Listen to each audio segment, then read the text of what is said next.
কড়ি পাতার বড়া বানাবো আজকেরে।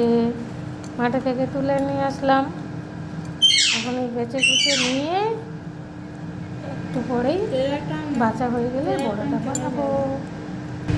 বাছা হয়ে গেছে, এখন একটু বেলে নিলাম ভালো করে। খেতে যত সুস্বাদু ততই খাবেন। এই মাঠে থেকে তুলে এনে বাছো পরিষ্কার করে ভালো জমিতে একটু চালের গুঁড়ি, নুন, লঙ্কা, একটু সামান্য হলুদ নিয়েছি, কালারটা সুন্দর হবে। আর তোমার কাঁচা লঙ্কা দিয়েছি, এটা দিয়েই বড়া বানাবো।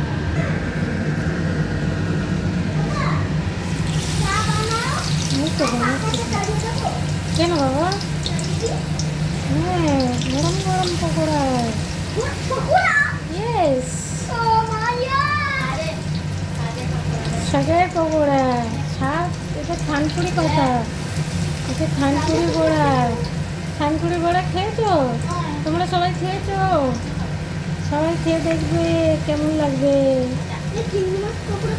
চিংড়ি মাছের পকোড়া হয়, ওটা একদিন বানাবো। হ্যাঁ, চিংড়ি মাছের পকোড়া।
কেমন লাগলো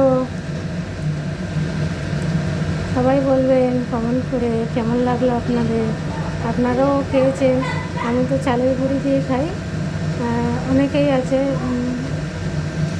বেসন দিয়ে খায়, কিন্তু বেসন দিয়ে অতটা ভালো লাগে না, চালের গুঁড়ি দিয়ে বেশি ভালো লাগে।